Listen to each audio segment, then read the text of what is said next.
এই ঈদে জামা জুতো অ্যাক্সেসরিজের ডিসকাউন্ট।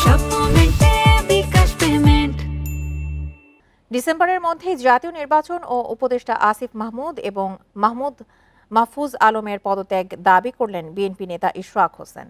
ঢাকা দক্ষিণ সিটির মেয়রের দায়িত্ব ইস্যুতে রাতে রাজধানীর কাকরাইল মোড়ে অবরোধে অংশ নিয়ে তিনি আরও বলেন, নির্বাচনের রোডম্যাপ না আসা পর্যন্ত আন্দোলন চলবে। বৃহস্পতিবার আদালতের রায় ঘোষণার আগ পর্যন্ত মাঠে থাকার ঘোষণাও দেন ইশরাক ও তার সমর্থকেরা। সপ্তম দিনের আন্দোলনে ইশরাক হোসেনের সমর্থকরা বুধবার সকালে মৎস্য ভবনের সামনে সড়ক অবরোধ করে তারা। এ সময় যানজটের ভোগান্তিতে পড়ে নগরবাসী। কিছুক্ষণ পর অবরোধ করা হয় কাকরাইল মোড়। এ সময় ইশরাককে মেয়র হিসেবে শপথ পড়ানোর দাবি জানান তারা। আদালত রায় না দিলে দুপুরে জোরদার হয় আন্দোলন। এর পেছনে ষড়যন্ত্র দেখছেন ইশরাক সমর্থকরা। ঢাকার জনগণ গত ৮ দিন পর্যন্ত লাগাতার তাদের দাবি আদায় করার জন্য রাজপথে রয়েছে। তা আমার মনে হয় যে আজকে এই রায়টা আবার কালকে নিয়ে যাওয়া, এটি আমার কাছে এক ধরনের ষড়যন্ত্র মনে হচ্ছে। একজন মেয়রই পারে প্রত্যেকটি এলাকা, প্রত্যেকটি জায়গা খোঁজ খবর নিয়ে নগরবাসীর ভোগান্তি দূর করতে। বৃষ্টি উপেক্ষা করে দিনভর চলে আন্দোলন। নগর ভবনের কার্যক্রমও বন্ধ ছিল। জনতার মেয়র, জনগণের ম্যান্ডেট নেওয়া মেয়র জনাব ইশরাক সাহেব যাতে আমাদের এখানে অধিষ্ঠিত হয় এবং চেয়ারে বসে। সাদেক হোসেন খোকার সুযোগ্য পুত্র, তিনি তার পুত্র হিসেবে আমরা মেয়র ইঞ্জিনিয়ার ইশরাক হোসেনকে মেয়র পদে আমরা চাই। সরকারকে জানাতে চেষ্টা করেছি আপনাদের মাধ্যমে যে আপনারা এই ন্যায্য দাবিটা মেনে নেন, গেজেট অনুযায়ী আপনারা ইশরাককে মেয়র হিসাবে শপথ পড়ান। সন্ধ্যায় কাকরাইল মোড়ে আন্দোলনকারীদের সঙ্গে যোগ দেন ইশরাক হোসেন। বিচার বিভাগের কাজে হস্তক্ষেপের অভিযোগ তুলে 2 উপদেষ্টার পদত্যাগ দাবি করেন তিনি। নির্বাচনের রোডম্যাপ না আসা পর্যন্ত আন্দোলন চালিয়ে যাওয়ার ঘোষণা দেন ইশরাক। জানান, দেশের একটা স্বৈরাচার হতে দেওয়া যাবে না। যদি কোনোভাবে আমার কথাগুলো আপনাদের কানে পৌঁছায়, আপনারা তো আপনাদের ভোটের অধিকার ফেরত চান। সবসময় মনে রাখবেন, আমাদেরকে যে অপবাদ দেওয়া হচ্ছে এগুলো একটা চক্রান্তের অংশ। আমরা আপনার আমার ভোটের অধিকারের জন্যই লড়াই করে যাচ্ছি, এর বেশি কিছু না। ক্ষমতা আমাদের জন্য মুখ্য না। যদি মহান আল্লাহ তাআলা চায়, আমি ওই মেয়রের চেয়ারে গিয়ে বসতেই হবে।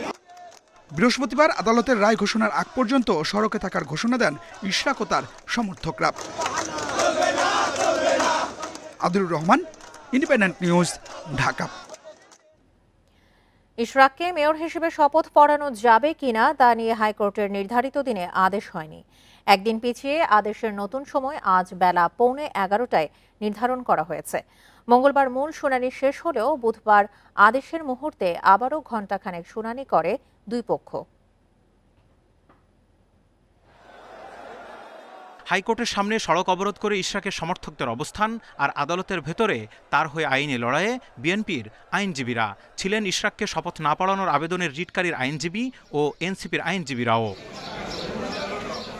বুধবার পূর্ব নির্ধারিত সময় বেলা 12:30টায় উভয় পক্ষের উপস্থিতিতে বিচারপতি আকরাম হোসেন ও দেবাশিস রায়ের বেঞ্চ রিটের বিষয়ে আদেশ দেওয়ার মুহূর্তে ইশরাকের আইনজীবীরা আবারও যুক্তি তুলে ধরে বলেন, এ বিষয়ে রিটই আইনসম্মত নয়। তখন আদালত স্বপ্রণোদিত হয়ে আদেশ দেওয়ার প্রসঙ্গ তুললে রাজনৈতিক বিষয়ে আদালতের হস্তক্ষেপ খারাপ নজির সৃষ্টি করবে কিনা সেই প্রশ্ন তোলেন ইশরাকের আইনজীবীরা। প্রধান বিচারপতি এস.কে. সিনহাকে যে সময় ক্যান্সারের কথা বলে দেশে বিতাড়িত করলো, দেশ স্বার্থ দিল না, থাইল্যান্ডের রাস্তাতে পদত্যাগ করালো, সুপ্রিম কোর্ট তো নিশ্চুপ ছিল কেন?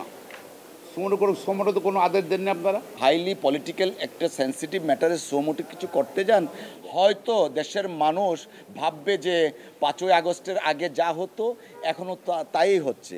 আমরা চাই ইম্পার্শিয়াল জুডিশিয়ারি। এদিন আবারও ইশরাককে মেয়র ঘোষণা করে দেয়া নির্বাচনী ট্রাইব্যুনালের রায় এবং ইশরাকের মামলার আবেদনে নানা আইনি অসঙ্গতি তুলে ধরে শপথ না দেওয়ার পক্ষে আদেশ চান রিটকারীর আইনজীবী। যে দুইজন ব্যক্তি তারা জনাব ইশরাকের পক্ষ থেকে যথাযথ পাওয়ার অফ অ্যাটর্নি না নিয়েই তারা এফিডেভিট সম্পন্ন করেছেন এবং বিধি বহির্ভূতভাবে, আইন বহির্ভূতভাবে তারা আর্জি সংশোধন করেছেন। জনাব ইশরাক হোসেন যে স্বাক্ষর করেছিলেন তার আর্জিতে, সেই স্বাক্ষরের সাথে কমিশনের যে সাক্ষ্য নেওয়া হয়েছে জনাব ইশরাক হোসেনের স্বাক্ষর, সেটার সাথে অমিল রয়েছে। 27 মার্চ ইশরাককে ডিএসসিসির মেয়র ঘোষণা করে রায় ঘোষণার পর গেজেটও প্রকাশ করে ইসি, কিন্তু তাকে শপথ পড়ানো হচ্ছিল না। এর মধ্যে রায় ও গেজেট প্রকাশ চ্যালেঞ্জ করে শপথ না পড়াতে হাইকোর্টে রিট করেন এক আইনজীবী। Zahidul Bashar, Independent news, Dhaka. অবশেষে গুঞ্জনে সত্য হলো, জসিমউদ্দিন পররাষ্ট্র সচিব থাকছেন না। উপদেষ্টার দাবি অপসারণ নয়, জসিমউদ্দিন নিজেই দায়িত্ব ছাড়ছেন। বুধবার সন্ধ্যায় মন্ত্রণালয়ে ব্রিফিংয়ে তৌহিদ হোসেন আরও জানান, ভারতের সঙ্গে কোনো চুক্তি বাতিলের সিদ্ধান্ত নেই। এছাড়া পুশিন ইস্যুতে দিল্লির সঙ্গে যোগাযোগ অব্যাহত রয়েছে। বাংলাদেশিদের ফেরত পাঠানোর তাগিদও দেয়া হয়েছে। অন্তর্বর্তী সরকার দায়িত্ব নেওয়ার পর গত সেপ্টেম্বরে পররাষ্ট্র সচিব করা হয় জসিমউদ্দিনকে, কিন্তু মাত্র ৮ মাসের মাথায় প্রশ্ন ওঠে তাকে নিয়ে। এ মাসের শুরুতেই তাকে অপসারণের গুঞ্জন ওঠে। নিষ্ক্রিয় ছিলেন পররাষ্ট্র মন্ত্রণালয়ের কাজে। বুধবার উপদেষ্টা জানালেন জসিমউদ্দিন নিজে থেকেই সরে যাচ্ছেন। কোনো চাপে এই সিদ্ধান্ত কিনা জানতে চাওয়া হয় তৌহিদ হোসেনের কাছে। অপসারণের কোনো বিষয় নেই। পররাষ্ট্র সচিব বিভিন্ন কারণে নিজে থেকে এখান থেকে সরে যেতে চান এবং আমরা তাকে সরে যেতে দিচ্ছি। সরে যেতে চান মানে এই দায়িত্ব থেকে চলে যেতে চান। উনি আগামী 2-1 দিনের মধ্যে দায়িত্ব ছেড়ে দেবেন। না, উনি চাকরি ছেড়ে দেবেন কেন? উনি তো চাকরিতে আছেন। উনি যতদিন চাকরিতে আছেন দায়িত্ব পরিবর্তন হবে। প্রশ্নের জবাবে উপদেষ্টা জানান, পুশিন নিয়ে দিল্লির সঙ্গে আলোচনা চলছে। ভারতীয়দের ফেরত পাঠানো হবে বলেও জানান তিনি। আমরা তো নর্মালি পুশব্যাক করি না, তবে বিষয়টা হলো যারা ভারতীয় নাগরিক বলে প্রমাণিত তাদেরকে অবশ্যই তাদেরকে ফেরত নিতে হবে। তারা তাদের অবস্থান কিছুটা জানিয়েছে, আমরা আমাদের অবস্থান তাদের কাছে ব্যাখ্যা করছি যে এভাবে দেওয়াটা যে ঠিক নয়, এটা আমরা তাদেরকে বোঝাচ্ছি এবং আমরা বলছি যে আমাদের তো স্ট্যান্ডার্ড অপারেটিং প্রসিজিওর আছে, সেই প্রসিজিওর অনুযায়ী আমরা যাব। তারা কিছু তালিকা দিয়েছে, আমরা সেই তালিকাগুলো হোমের মাধ্যমে চেক আপ করছি। স্থলবন্দর দিয়ে বাংলাদেশি পণ্য আমদানি বন্ধ করার বিষয়ে দিল্লিতে চিঠি পাঠাচ্ছে ঢাকা। তৌহিদ হোসেন বলেন, নিয়ম ভেঙে সরকার কোনো সিদ্ধান্ত নেবে না। চুক্তি যেগুলি থাকে সেগুলি কিন্তু দুই পক্ষের সম্মতিতে বাতিল করতে হয়, অথবা প্রভিশন থাকে যে কোনো এক পক্ষ যদি আপত্তি করে তাহলে বাতিল করা যাবে ইত্যাদি ইত্যাদি। সেগুলি এই মুহূর্তে ঠিক আমরা বাতিল কোনোটাই করিনি। আমরা তো আসলে চাই যে নিয়ম অনুযায়ী যেন সব কিছু এগোয়। সব চুক্তিরই আমরা আমাদের কোন অবস্থান বা আমাদের কোনখানে সমস্যা আছে সেগুলি আমরা আইডেন্টিফাই করার চেষ্টা করছি এবং সময় মতো সেগুলি ভারতের সাথে টেক আপ করা হবে। কূটনৈতিক শফিউর রহমানকে প্রতিমন্ত্রী পদমর্যাদায় পররাষ্ট্র মন্ত্রণালয় নিয়োগ দিয়েছিলেন প্রধান উপদেষ্টা। 1 মাস পর উপদেষ্টা জানালেন তার দায়িত্বেও পরিবর্তন আসতে পারে।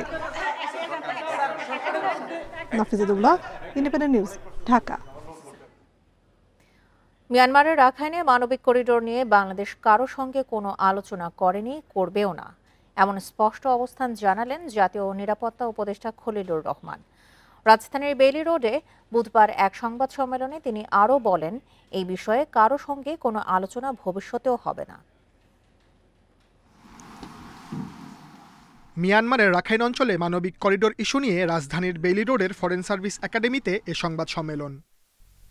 এতে জাতীয় নিরাপত্তা উপদেষ্টা খলিলুর রহমান জানান, দুর্যোগকালে বিপদগ্রস্ত অঞ্চল থেকে মানুষকে সরিয়ে নেয়ার ব্যবস্থা হচ্ছে করিডোর, কিন্তু এখানে কাউকে সরানো হচ্ছে না, তাই করিডোরের প্রয়োজন নেই।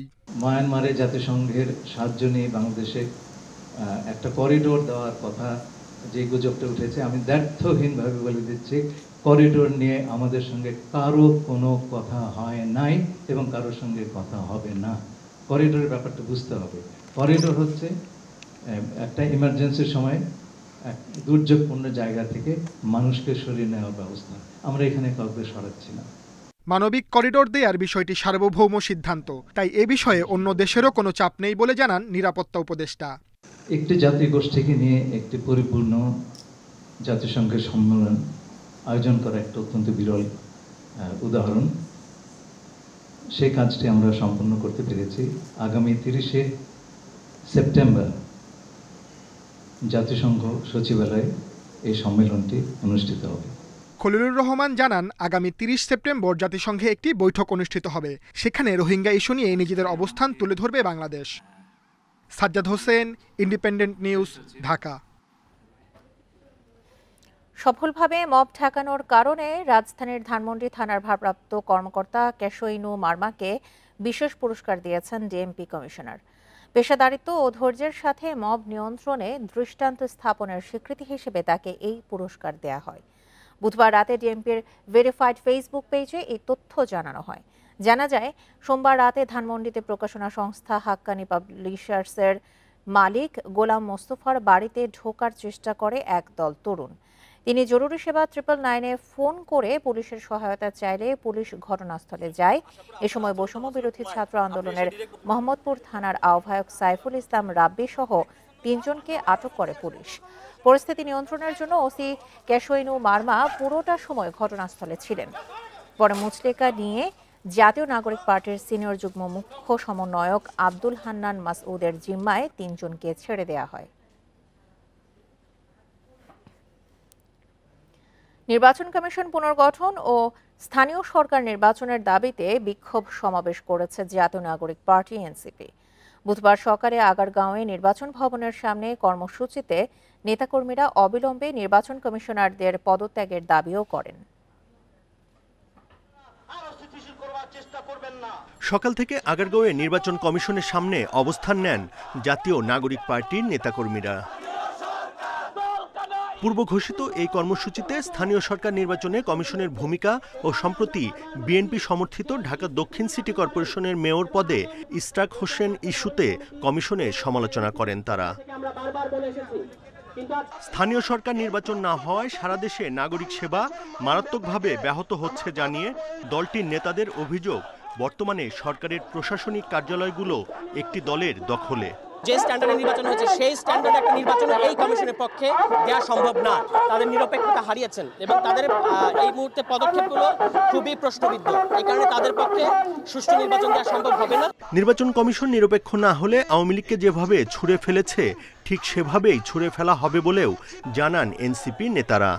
একই সাথে তারা সরকারের উপদেষ্টাদেরও সমালোচনা করেন। সকাল 11টা থেকে নির্বাচন কমিশন ভবনের সামনের সড়কে অবস্থান নিলেও দুপুর নাগাদ পুলিশের ব্যারিকেড ভেঙে মূল সড়কের সামনে অবস্থান নেন। এ সময় এনসিপির মুখ্য সংগঠক হুঁশিয়ারি দিয়ে জানান, বিএনপির মুখপাত্র হিসেবে আবির্ভূত হয়েছে ইসি। পুনর্গঠন না হলে কোনো নির্বাচনই হতে দেবে না এনসিপি। আপনারা বিএনপির পক্ষে কাজ করতে পারেন না, আপনারা বিএনপির কাছে নগর ভবন ছেড়ে দিতে পারেন না, আপনারা বিএনপির কাছে দলীয় কার্যালয় হিসাবে ইলেকশন কমিশন ছেড়ে দিতে পারেন না। ইসি যদি পুনর্গঠন না হয় বাংলাদেশে কোনো ইলেকশন জাতীয় নাগরিক পার্টি করতে দিবে না ইনশাআল্লাহ। দ্রুত সময়ের মধ্যে ইসি পুনর্গঠন ও স্থানীয় সরকার নির্বাচন না করলে জনগণকে সাথে নিয়ে ইসিকে দখলমুক্ত করার হুঁশিয়ারিও দেন এনসিপির নেতারা। ইসি পুনর্গঠন করতে হবে। Buddhadeb Kundu, independent news, Dhaka. নির্বাচন কমিশন পুনর্গঠনের এনসিপির দাবিকে রাজনৈতিক বিষয় বলছে নির্বাচন কমিশন।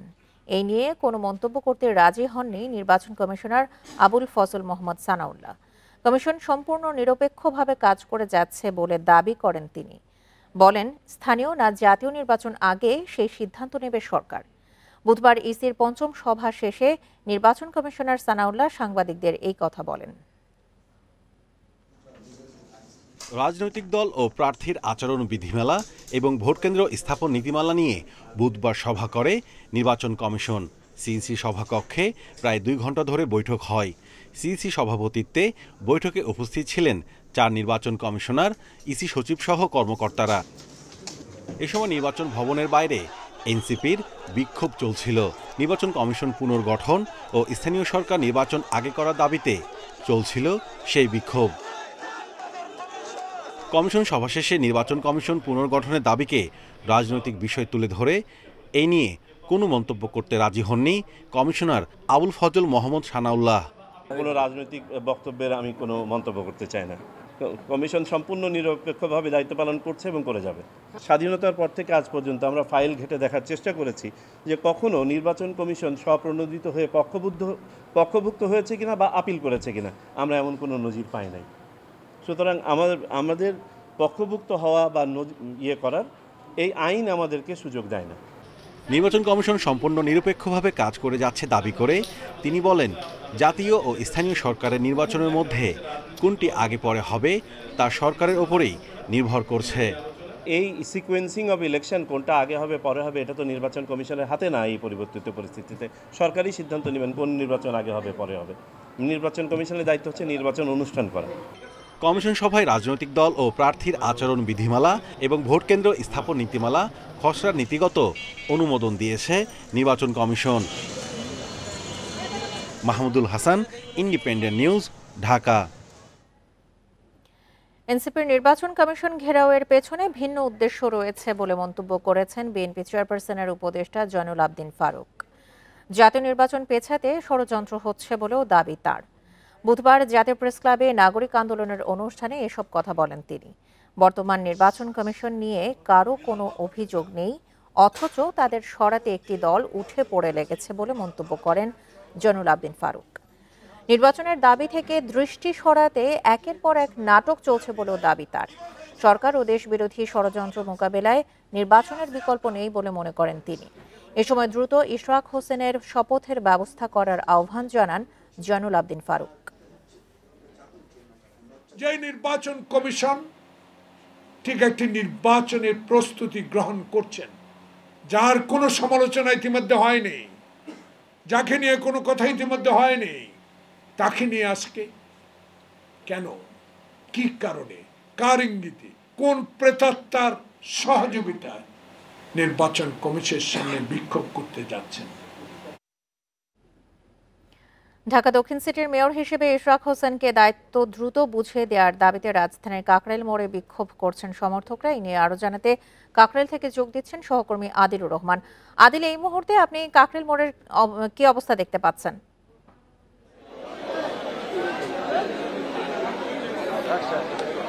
দেখুন, আজকে অষ্টম দিনের মতো আন্দোলনটি চলছে।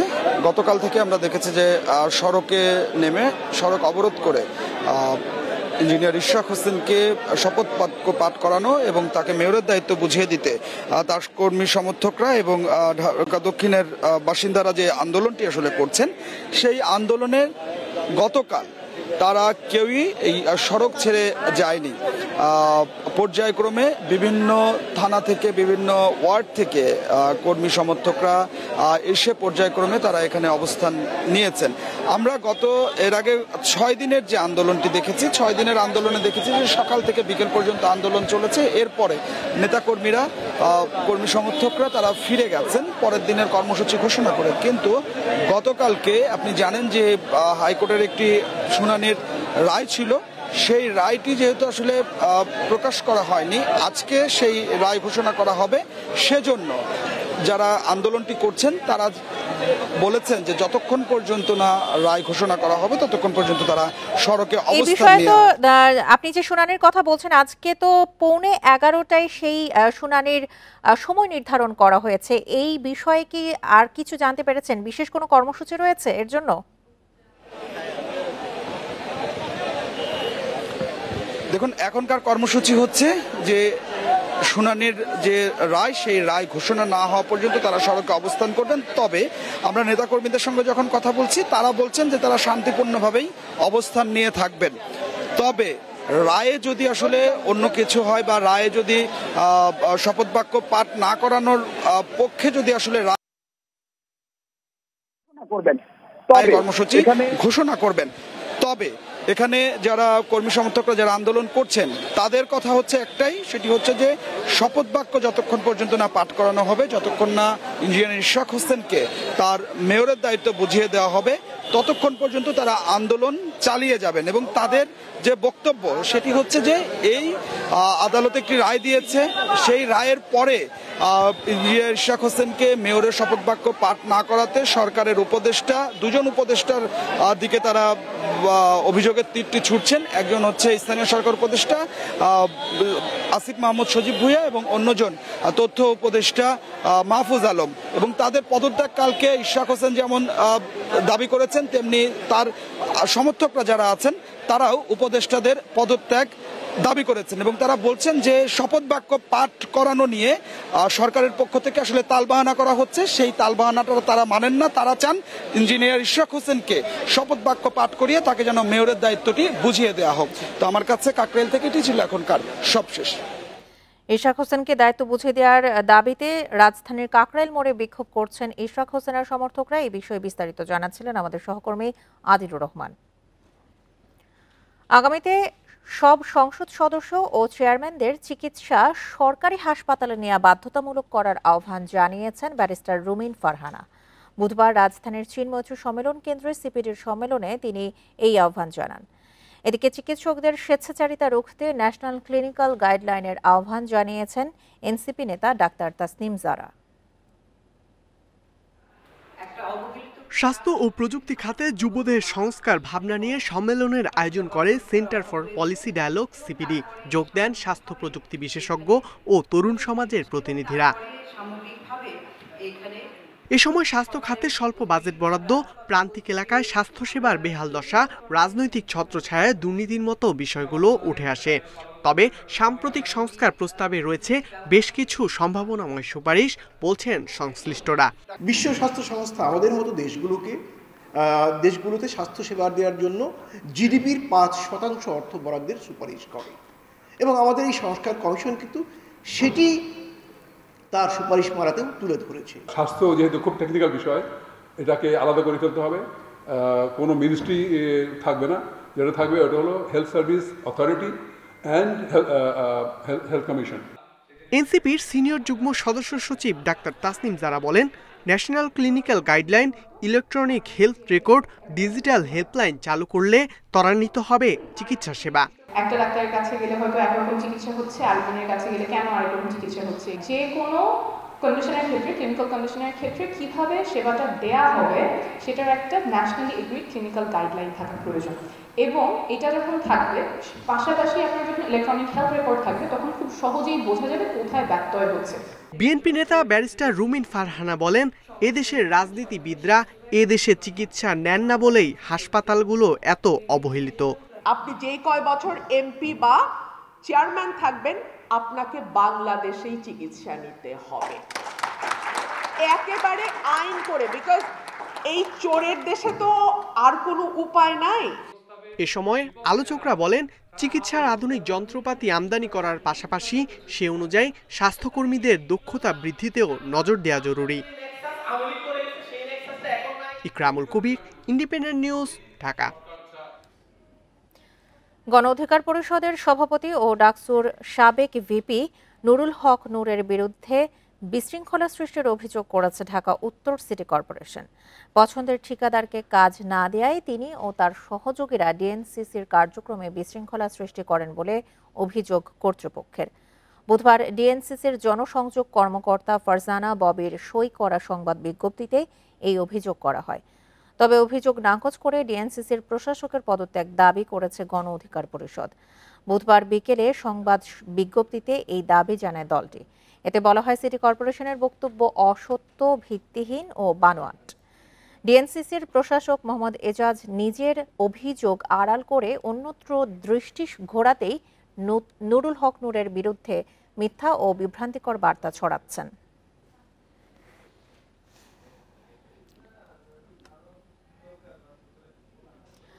বন্যা, জলোচ্ছ্বাস কিংবা ঘূর্ণিঝড়ে মানুষকে উদ্ধারে ফায়ার সার্ভিসকে প্রশিক্ষণ দিয়েছেন যুক্তরাষ্ট্রের সেনা ও বিমান বাহিনীর সদস্যরা। কক্সবাজার সৈকতের প্যারাসেইলিং পয়েন্টে মার্কিন দূতাবাসের সহযোগিতায় 4 দিনের এই প্রশিক্ষণ শেষ হয় বুধবার। প্রশিক্ষণে অংশ নেন চট্টগ্রাম ও কক্সবাজারে ফায়ার সার্ভিসের 15 সদস্য। সাগরে গোসলে নেমেছেন কয়েকজন পর্যটক। ঠিক তখনই প্রবল ঝোড়ো হাওয়া, স্রোতের টানে ভেসে যেতে থাকেন তারা। মুহূর্তে দমকল কর্মীরা নেমে পড়েন উদ্ধারে। অচেতন এক পর্যটককে উদ্ধার করে দেওয়া হয় প্রাথমিক চিকিৎসা। কক্সবাজার সমুদ্র সৈকতের প্যারাসেলিং পয়েন্টে বুধবার এই মহড়া দেয় ফায়ার সার্ভিস। তাদের প্রশিক্ষণ দেয় যুক্তরাষ্ট্রের সেনা ও বিমান বাহিনীর সদস্যরা। ইউএস এম্বাসি এর অ্যারেঞ্জমেন্টে সেখানে ইউএস আর্মি এবং এয়ারফোর্স ছিল, তারা আমাদেরকে সুইফট ওয়াটার ট্রেনিং, এটা 4 দিন ব্যাপী, 18 থেকে 21 তারিখ পর্যন্ত। কার্যক্রমে অংশ নেন চট্টগ্রাম ও কক্সবাজার ফায়ার সার্ভিসের 15 কর্মকর্তা ও অগ্নি নির্বাপন কর্মী। দুর্যোগে আটকে পড়াদের উদ্ধারে সরঞ্জামের পূর্ণ ব্যবহার নিশ্চিত করাই ছিল প্রশিক্ষণের অংশ। বিভিন্ন ধরনের কৌশল আমাদেরকে শিখিয়েছে, যদি কখনো কোনো বড় ধরনের সাইক্লোন বা বন্যা হয়ে যায়, সেখানে আমরা খুব দ্রুত কিভাবে ভিক্টিমকে উদ্ধার করতে পারি। তারা অত্যন্ত দক্ষ ছিল এবং সে তাদের যে স্কিলগুলো যে আমাদেরকে শিখিয়েছে, আমরা যে কোনো দুর্যোগে সেই স্কিলগুলো ব্যবহার করতে পারবো। কার্যক্রম শেষে অংশগ্রহণকারীদের সনদও দেন প্রশিক্ষকরা। তৌফিকুল ইসলাম, ইন্ডিপেন্ডেন্ট নিউজ, কক্সবাজার। ঈদুল আজহা উপলক্ষে আজ থেকে ভ্রাম্যমাণ ট্রাকে 3টি পণ্য বিক্রি করবে সরকারি সংস্থা টিসিবি। তবে এবার স্বল্প আয়ের মানুষের জন্য পণ্যের দাম বাড়ালো সংস্থাটি। বুধবার এক সংবাদ বিজ্ঞপ্তিতে এই তথ্য জানানো হয়। নতুন দামে প্রতি লিটার সয়াবিন তেল বিক্রি হবে ১৩৫ টাকায়, যা আগে ছিল ১০০ টাকা। কেজিতে ২০ টাকা বেড়ে মসুর ডাল বিক্রি হবে ৮০ টাকায়, আর চিনি কেজি ৮৫ টাকা, যা আগে ছিল ৭০ টাকা। একজন ভোক্তা সর্বোচ্চ ২ লিটার সয়াবিন তেল, ২ কেজি মসুর ডাল ও ১ কেজি চিনি কিনতে পারবেন। ফ্যামিলি কার্ডের পাশাপাশি খোলা ট্রাকেও পণ্য বিক্রি করবে টিসিবি। সারা দেশে ৬৯০টি ট্রাকে এসব পণ্য বিক্রি হবে। বৃহস্পতিবার থেকে বিক্রি শুরু হয়ে আগামী ৩ জুন পর্যন্ত এই বিক্রি কার্যক্রম চলবে বলেও জানায় টিসিবি।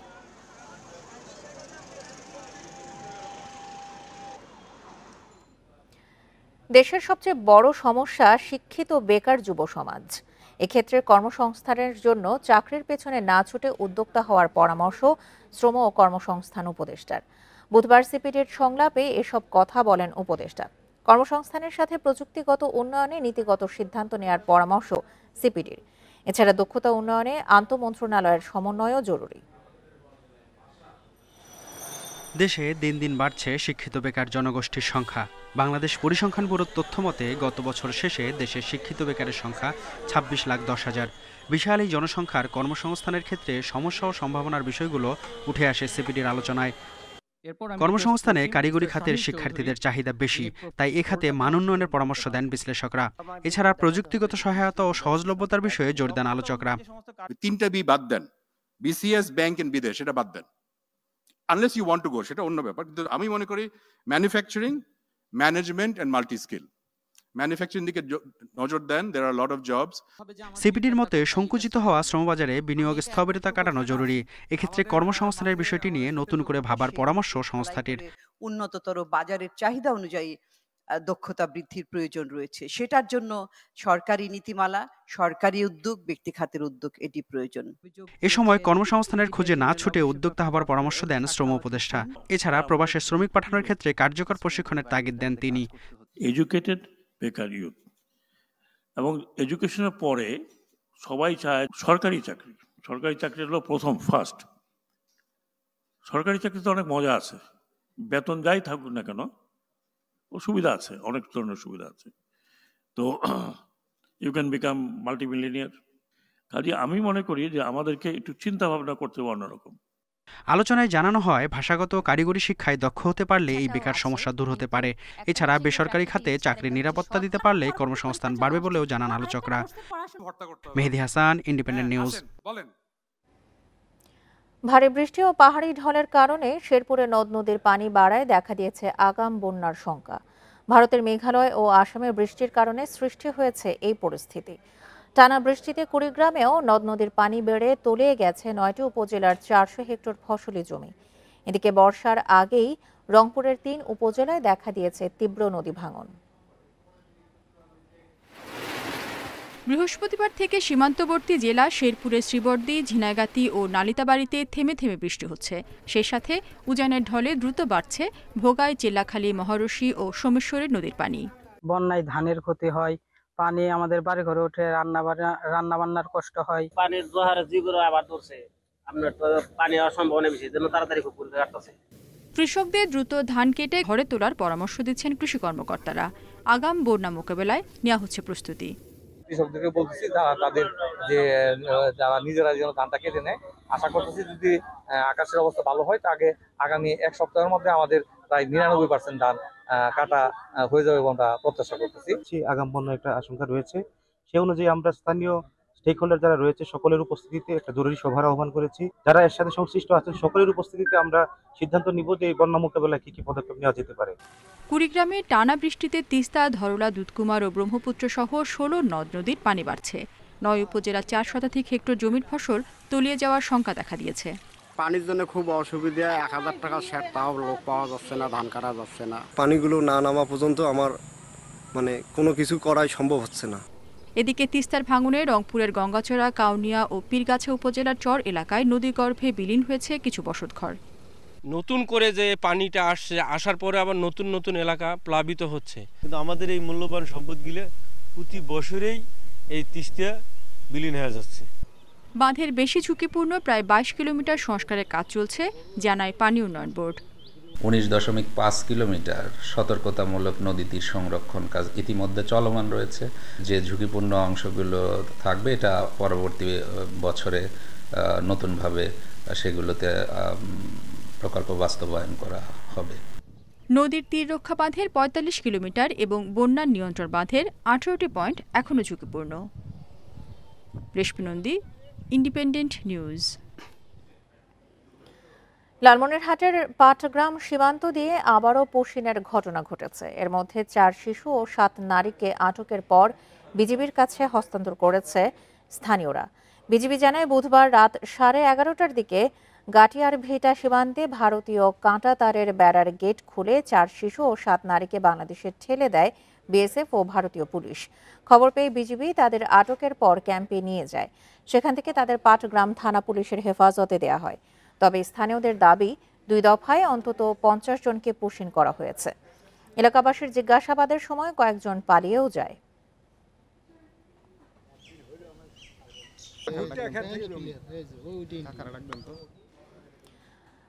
নদ নদীর পানি বাড়ায় দেখা দিয়েছে আগাম বন্যার সংখ্যা। এ নিয়ে আরো জানাতে শেরপুর থেকে যোগ দিচ্ছেন আমাদের সহকর্মী মেরাজ উদ্দিন। মেরাজ, শেরপুরে তো নদ নদীর পানি বাড়ছে, এক্ষেত্রে বন্যার আশঙ্কাও জোরালো হচ্ছে। এর জন্য কি আগাম কোনো প্রস্তুতি নেওয়া হয়েছে? হ্যাঁ, আপনি যে কথাটা বলতেছিলেন যে দেশের সীমান্তবর্তী শেরপুর জেলার শ্রীবর্দী, ঝিনাইগাতি এবং নালতেবাড়ির গারো পাহাড়ের যে অববাহিকায় আমাদের যে এই যে 4টি নদী রয়েছে, সোমেশ্বরী, মহারশী, ভুগাই এবং চেল্লাখালী, এই নদীগুটি গত প্রায় 1 সপ্তাহ থেকে এখানে বৃষ্টিপাত বেশি হওয়ার কারণে কিন্তু এই নদীগুলিতে পানি বৃদ্ধি অব্যাহত থাকে এবং ইতিমধ্যেই কিন্তু আপনার আমাদের এই এলাকার যে নিম্নাঞ্চলগুলি রয়েছে, নিম্নাঞ্চলে পানি ঢুকে পড়েছে। আমরা কিছুক্ষণ আগে কৃষি বিভাগের কর্মকর্তাদের সাথে কথা বলেছি। তারা যেটা জানিয়েছেন যে এখন পর্যন্ত 11 হেক্টর জমির বোরো ধানের আবাদ পানির নিচে তলিয়ে গেছে। এছাড়া 95 ভাগ জমির আবাদ কিন্তু ইতিমধ্যেই ধান কাটা শেষ হয়েছে। পাশাপাশি আমি আরেকটা কথা আপনাকে জানিয়ে রাখতে চাই, যেটা হলো যে গত রাত থেকে বৃষ্টিপাত বন্ধ হয়ে যাওয়ার কারণে ইতিমধ্যে কিন্তু উজানের দিকে নদীর পানি কমতে শুরু করেছে বলে আমাদেরকে পানি উন্নয়ন বোর্ডের পক্ষ থেকে জানানো হয়েছে। পাশাপাশি আরেকটা বিষয় যে আপনার বন্যার যে আশঙ্কা দেখা দিয়েছে, এই জন্য কিন্তু ইতিমধ্যে জেলা প্রশাসন, উপজেলা প্রশাসন এবং স্থানীয় স্বেচ্ছাসেবী সংগঠন সহ সবাই কিন্তু মিটিং করে এবং প্রস্তুতি গ্রহণ করা হয়েছে। যে কোনো পরিস্থিতি মোকাবেলা করার জন্য প্রশাসনের পক্ষ থেকে সর্বোচ্চ ব্যবস্থা গ্রহণ করা হয়েছে। ইতিমধ্যেই ত্রাণ মন্ত্রণালয়ে কিন্তু শুকনো খাবার থেকে শুরু করে টিন থেকে শুরু করে এগুলো সাহায্য চেয়ে আবেদনও করা হয়েছে বলে আমাদেরকে স্থানীয় কর্মকর্তারা জানিয়েছেন। পাশাপাশি আরেকটা বিষয় আমি আপনাকে জানিয়ে রাখতে চাই, সেটা হলো যে আমাদের গত বছর যে বন্যা হয়েছে এই এলাকায় কিন্তু ব্যাপকভাবে কৃষি আবাদের ব্যাপক ক্ষতি হয়েছে এবং এবছর কিন্তু কৃষকরা, এই এলাকার কৃষকরা কিন্তু আগাম ধান চাষ করার কারণে ইতিমধ্যে কিন্তু 95 ভাগ জমির ধান কেটে ফেলা হয়েছে, যে কারণে ক্ষয়ক্ষতির যে একটা আশঙ্কা, বড় ধরনের আশঙ্কা করা হয়েছিল, এই আশঙ্কা থেকে অনেকটাই মুক্তি পাওয়া হয়েছে বলে স্থানীয় কর্মকর্তারা আমাদেরকে জানিয়েছেন। পাশাপাশি আরেকটা বিষয়, আমি কৃষি বিভাগের কর্মকর্তাদের সঙ্গে কথা বলেছি, তারা যেটা জানিয়েছেন তারা কিন্তু ইতিমধ্যে কৃষকদের পাশে রয়েছে এবং কৃষকদেরকে যেসব ধান। আপনি তথ্য সংগ্রহ করতে থাকুন, পরবর্তীতে আমরা আবারও যোগাযোগ করব। শেরপুর থেকে আগাম বন্যার প্রস্তুতি নিয়ে জানাচ্ছিলেন আমাদের সহকর্মী মেরাজ উদ্দিন। কুমিল্লায় ছোঁয়াচে রোগ স্ক্যাবিসের প্রাদুর্ভাব দেখা দিয়েছে। জেলার সরকারি বেসরকারি হাসপাতালে চর্মরোগের চিকিৎসা নিতে যাওয়া 70 ভাগ মানুষই এই রোগে আক্রান্ত। ছোঁয়াচে হওয়ায় শিশু থেকে সব বয়সী মানুষ আক্রান্ত হচ্ছে এই রোগে। চিকিৎসকরা বলছেন সঠিক চিকিৎসা না নিলে জীবনের জন্য হুমকিও হতে পারে স্ক্যাবিস। কুমিল্লায় উদ্বেগজনকভাবে ছড়িয়ে পড়ছে স্ক্যাবিস। শুরুতে ঘামাচির মতো দানা থেকে তীব্র চুলকানি, পরে রোগীর হাতে, তালু, আঙ্গুল, পেট, ঘাড়, কোমরসহ বিভিন্ন জায়গায় জন্ম নেয় স্ক্যাবিসের ব্যাকটেরিয়া। অন্য উপসর্গের মধ্যে রয়েছে ঘা, জ্বর ও শরীর ব্যথা। সবারই বাচ্চার হাতে আছে, পায়ে আছে, হাতে ঘুমাইতে পারে না। ডাক্তার দেখানোর পর ওষুধ নিছি, খাওয়াইতেছি, ও লোশনই দিছে কিন্তু কমতেছে না, আবার দেখা দিছে। আক্রান্তদের মধ্যে বয়স্ক ও শিশুদের সংখ্যা বেশি। চিকিৎসায় ভালো হলেও অনেকেই দ্বিতীয়বার আক্রান্ত হচ্ছেন স্ক্যাবিসে। শরীরের কন্টাক্ট বাচ্চা থেকে বাচ্চা থেকে বাবা মা, বাচ্চা থেকে অন্যান্য ফ্যামিলি মেম্বারদের ছড়ায় কাপড় চোপড়ের মাধ্যমে ছড়ায়, ঠিক আছে। এই জন্য পরিষ্কার পরিচ্ছন্ন রাখতে হবে, ফ্যামিলি মেম্বার সবাইকে একসাথে চিকিৎসা করতে হবে। সার্কোপটিস স্ক্যাভিয়া নামের এক ধরনের পরজীবীর আক্রমণে এ রোগের সূত্রপাত।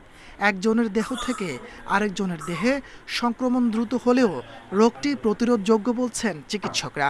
ভ্যাপসা ওয়েদার থাকে, বাতাসে হিউমিডিটি বাড়ে, তখন এগুলা বেশি হওয়ার সম্ভাবনা। মানুষের সংখ্যা যত বাড়ে, বাসা বাড়িতে, রাস্তাঘাটে, স্কুল কলেজে, সব জায়গাতেই যেখানে বাড়ে এবং গরম হওয়ার কারণে এই সমস্যাটা আরও বাড়ছে। স্ক্যাবিসে সংক্রমিত ব্যক্তি দ্রুত চিকিৎসকের পরামর্শ না নিলে আক্রান্ত হতে পারে পুরো পরিবার। রোগটি প্রতিরোধে চিকিৎসকের পরামর্শের সাথে জনসচেতনতা বাড়ানোর কথা জানিয়েছেন সিভিল সার্জন। এই রোগটা যখন নাকি পরিবারের একজন হয়, ওই পরিবারে যারা আছে, যেহেতু একই পরিবারের লোকেরা আরেকজনের সাথে কোনো না কোনোভাবে কাপড় চোপড় বিছনা এগুলো শেয়ার করে, সেই কারণে এটা পরিবারের সবার মধ্যে ছড়িয়ে পড়তে পারে। কুমিল্লা স্ক্যাবিসে আক্রান্তের হার সবচেয়ে বেশি মুরাদনগর ও দেবিদ্বার উপজেলায়। সঠিক সময়ে চিকিৎসার অভাবে রোগটি জীবনের জন্য ঝুঁকিপূর্ণ হতে পারে বলে জানিয়েছেন জনস্বাস্থ্য বিশেষজ্ঞরা। Independent news. আসন্ন ঈদুল আজহাকে সামনে রেখে পশু পরিচর্যায় ব্যস্ত খামারিরা। সাপ্তাহিক হাটগুলোতে পশু নিয়ে আসছেন বিক্রেতারা। গতবারের তুলনায় পশুর সংখ্যা বাড়লেও দাম কমেনি বলছেন ক্রেতারা। আর বিক্রেতারা বলছেন লালন পালনের খরচ বাড়ায় দামও এবার কিছুটা বেশি হতে পারে। গত বছর বরিশালের 6 জেলায় কোরবানি হয় 4.5 লাখের বেশি পশু। এর বিপরীতে এবার বিভাগে 7,500 খামার ও ব্যক্তি পর্যায়ে 64,000 বেশি পশু লালন পালন করা হচ্ছে। ঈদুল আজহাকে সামনে রেখে সাপ্তাহিক হাটে তোলা হচ্ছে গরু ও ছাগল। গতবারের চেয়ে পশুর দাম বেশি বলে দাবি সাধারণের। আর বিক্রেতাদের দাবি সময়ের সাথে বেড়েছে পশু লালন পালন খরচ। দাম গতবার চেয়ে একটু বেশি মনে হচ্ছে। আমরা চয়েস করতে আসছি, আমার বাবা আসছে, তারপর গরু লাইভ ওইটা কিনবে। 5-6 মাস লালন পালন, লং টাইম লালন পালন করলে আমাদের A to Z vaccine complete করতে হয় গরুকে, ঠিক আছে। এগুলো করলে খরচ পোষানো যাচ্ছে না। লক্ষ্মীপুরে কোরবানির পশুর চাহিদা প্রায় 88,000। এর বিপরীতে কেবল গরুই লালন পালন করা হচ্ছে 1,39,000। ভালো দাম নিশ্চিতে অবৈধ পথে গরু প্রবেশ বন্ধে নজরদারি বাড়ানোর দাবি ব্যবসায়ীদের। এই গরু পালতে গিয়ে আমরা বিভিন্ন সমস্যায় জর্জরিত। অনেক সময় আমরা এই পর্যন্ত আমরা সরকারিভাবে কোনো, বিশেষ করে প্রাণী সম্পদ বিভাগ থেকে আমরা কোনো সহযোগিতা পাই না। গোখাদ্যের দাম বেশির কারণে গরুর কষ্টটা অনেকটাই একটু বাড়তি পড়ছে। তো যদি ইন্ডিয়ান গরু যেভাবে আসতেছে, যদি ইন্ডিয়ান গরু যদি আসে, তাহলে আমরা খামারিরা যথেষ্ট ক্ষতিগ্রস্ত হব। চাহিদার তুলনায় বেশি পশু লালন পালন করা হচ্ছে নড়াইলেও। আসন্ন কোরবানি উপলক্ষে চলছে পশুর বাড়তি পরিচর্যা। তাদেরকে আমরা প্রশিক্ষণ দিয়ে থাকি, শুধু প্রশিক্ষণ না, লিফলেট বিতরণ দিয়েও আমরা সচেতন করে থাকি। এসব আপনি জেনে খুশি হবেন, আমরা এই সমস্ত খামারের বাড়িতেও পরিদর্শনে যাই।